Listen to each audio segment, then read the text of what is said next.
Hi friends, this is Raunak sir from Vidyam academy Pune. Differentiation के inverse trigonometric function section को हम लोग देख रहे थे। So we have already seen one video on it. Now will be moving on to some difficult sums. कुछ formulas थे। ये वीडियो देखने से पहले आपने sine inverse, cos inverse, tan inverse, cot inverse, sec inverse, cosec inverse के सारे डिफरेंशिएशन के स्टैंडर्ड फॉर्मूला को आपको याद करना है, सो दैट हम लोग इसको ऑफिशियली यहाँ पे इमीडिएट यूज़ कर पाए। सो पहले चार सम्स हम लोग देख चुके थे। I move on to the fifth sum, and the fifth sum that has been given is y is equal to, लिखा हुआ है दोस्तों, cot inverse of e raise to x square, ऐसे करके कुछ लिखा हुआ है। सो आपको पता है आपने पहले क्या करना है। So let's just simplify this, because यहाँ पे आपको कॉट का फंक्शन विथ उसके इनवर्स के साथ मिला हुआ है। सो ये हम लोगों ने ऑलरेडी स्टैंडर्ड प्रॉपर्टी देखी हुई है। So I just make sure ये पूरी टर्म में cot inverse of any term के अगर हिसाब से लिखूँ तो I know that this cot inverse and cot जो है वो कैंसिल हो जाएगा। तो मुझे यहाँ पे y इज इक्वल टू सिर्फ और सिर्फ एक टर्म दिखाई देगी, that is e raise to x square. Now it is very easy. अब मैं यहाँ पे डिफ्रेंशिएट करने की कोशिश करूँगा। Differentiating with respect to x अगर मैं करूँ तो मुझे यहाँ पे dy by d x is equal to दिखाई देगा d by d x of e to the power कितना दिखाई देगा, x square. Now if I take derivative of this, will find that E raise to x square का derivative, e का derivative खुद e होता है, but the term is not purely x. So इसीलिए आपको चेन रूल के हिसाब से उसका भी डेरिवेटिव लेना ज़रूरी है। सो एक्स स्क्वायर का डेरिवेटिव आप सबको पता है, अभी n x raise to n minus one के हिसाब से 2x आएगा। So this is 2x e raise to कितना हुआ, एक्स स्क्वायर। ये रहा आपका dy बाई डी एक्स का फाइनल आंसर। तो आपको बेसिक आइडिया आ चुकी है किस तरीके से हम लोगों ने इस पर्टिकुलर सम को सॉल्व करने की कोशिश की है। So along with this let's move on to the next sum. So हम लोग जाते हैं नेक्स्ट सम के लिए। Just have a look, sum number 6 which is y equal to cos inverse of, लिखा है bracket under root of 1 plus cos x by कितना लिखा है, 2 लिखा है। So this is the sum जो हम लोगों को सॉल्व करना है। Now will be helping me out in this. So इस सम में आप लोग एक दो चीज़ें तो देख सकते हो, स्टैंडर्ड प्रोसेस से जा सकते हो। हम लोग इंप्लीमेंट कर रहे हैं कॉस इनवर्स का integration, but interestingly there is a term inside which is 1 plus कितनी दिखाई दे रही है आपको, कॉस एक्स दिखाई दे रही है। सो ऑलरेडी आपको वही इसी पेज पे राइट हैंड साइड के कॉर्नर में कुछ फॉर्मूलाज दिखाई दे रहे होंगे। These are the standard trigonometric formula.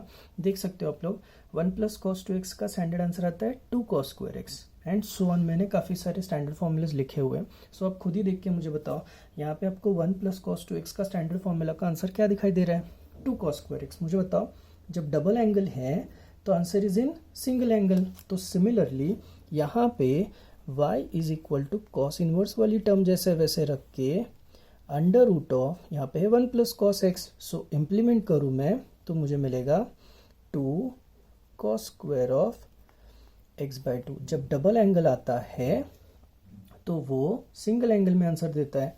जब सिंगल एंगल में सवाल पूछा है तो हाफ एंगल में आंसर आना चाहिए। So this two gets cancelled, है ना, और ये स्क्वायर और रूट हट जाएगा।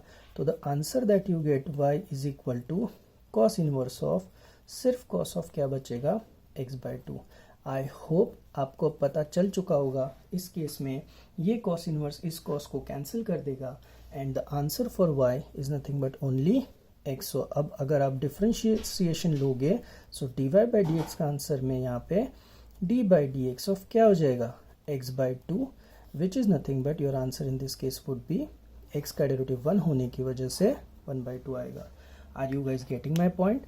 इस केस में इंपॉर्टेंट है, you should already know the standard formula of 1 plus cos 2x जब आप इसको सम्स में कन्वर्ट करने की कोशिश करोगे। सो नेक्स्ट हम लोग ले लेंगे sum number 7। Let's move on, देखते कौन सा सम है। The sum is something like y is equal to tan inverse of 1 minus tan x by 2 upon 1 plus tan of x by 2। तो आप इस सम को किस तरीके से सॉल्व कर सकते हो। जितना मैं देख पा रहा हूँ हम लोग इसको एक बढ़िया तरीका है जिससे सिंप्लीफाई कर सकते हैं। tan इनवर्स लिख दो। आप सबको पता होगा कि tan π/4 का वैल्यू जो होता है that is always equal to होता है 1। सो मैं अगर यहाँ पे tan π/4 माइनस tan x/2 लिखूँ अपॉन 1 प्लस, यहाँ पे देखो tan के बाजू में कुछ नहीं है, लेट्स से दिस इज 1, सो यहाँ पे आ जाएगा tan π/4 into tan of x/2। आप वैसे भी सपोर्ट कर ही रहे हो तो मुझे फटाफट बताओ कि इसको अगर मैं कंपेयर करूँ तो ये कौन से फॉर्मूला के साथ कंपेयर होगा। करेक्ट। आप अगर पेज के राइट हैंड साइड में देखोगे तो tan of a minus b का स्टैंडर्ड फॉर्मूला लिखा हुआ है। वी नो द फॉर्मूलाज, सिर्फ मैंने यहाँ पे एक्स्ट्रा आपकी नॉलेज के लिए लिखा हुआ है। tan of a minus b is equal to tan a minus tan b upon 1 plus कितना हुआ tan a tan b। So same formula if I could implement it तो मुझे यहाँ पे दिखाई दे रहा है tan π/4 minus tan x/2 upon 1 plus tan π/4 tan x/2 would clearly lead to tan inverse of, क्या दिखाई देगा, tan ऑफ मुझे फॉर्मूला दिखाई देगा π/4 माइनस x/2। सो आपको अब इस y में एक और सरप्राइजिंग एलिमेंट दिखाई देगा। This tan inverse and tan would get cancelled. Your answer in this case comes out to be only π/4 minus कितना आएगा x/2। Now if you differentiate it d/dx अगर आप लोगे तो your answer in this case comes out to be derivative of π/4 d/dx of, I write it for you, minus और यहाँ पे x/2। तो आप खुद ही मुझे बता दो, ये कांस्टेंट टर्म होने की वजह से इसका डेरिवेटिव आता है 0 minus sine as it is, x का डेरिवेटिव 1 होने की वजह से यहाँ पे आपका आंसर आता है this. So your final answer in this case comes out to be minus half and that's it. ये रहा आपका final answer for this particular sum. आपको आइडिया आ चुका है, समझ में आ रहा है किस तरीके से हम लोग सम को सॉल्व करने की यहाँ पे कोशिश कर रहे हैं। Now let's move on to the next sum. देखते हैं सम को किस तरीके से हम लोग सॉल्व कर सकते हैं। So this would be our next sum जिसमें y is equal to let's say cot inverse of, हम लोग करेंगे sine of 3x upon 1 plus cos of 3x वाले सम को solve. Now you will be helping me out again. वापस आपको terms दिखाई दी, सबसे ज़्यादा खुशी होनी चाहिए किस कौन सी टर्म को देख के, 1 प्लस कॉस 3x को। ये मैच करती है किसके साथ, 1 प्लस कॉस 2x को। आप देख लो 1 प्लस कॉस 2x में जब डबल एंगल होता है तो आपको आंसर सिंगल एंगल में लिखना है।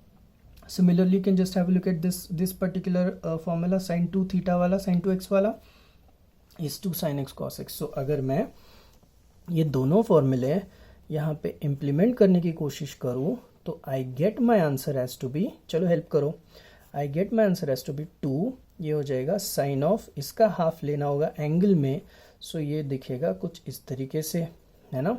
Similarly this would become 2 into cos square of 3x/2। वापस यहाँ पे हम लोगों ने, I repeat first and I used what, this third formula and I have come up to this particular conclusion. 2 and 2 gets cancelled, एक cos का member एक cos के मेंबर के साथ कैंसिल हो जाएगा और आपको y is equal to simplified version में मिलेगा cot inverse of, how about sine upon cos. Sine upon cos सबको पता है, कम्स आउट टू बी कितना आता है, tan आता है। So we are here with the term. अब एक कंफ्यूजन है यहाँ पे, आपने अगर सम को सही से देखा होगा, यू मस्ट हैव अंडरस्टूड कि अगर बाहर कॉट इनवर्स है तो जैसे यहाँ पे सारे सम्स में हम लोगों ने किया है तो अंदर भी हम लोगों की जो टर्म आनी चाहिए थी वो कौन सी आनी चाहिए थी, कॉट।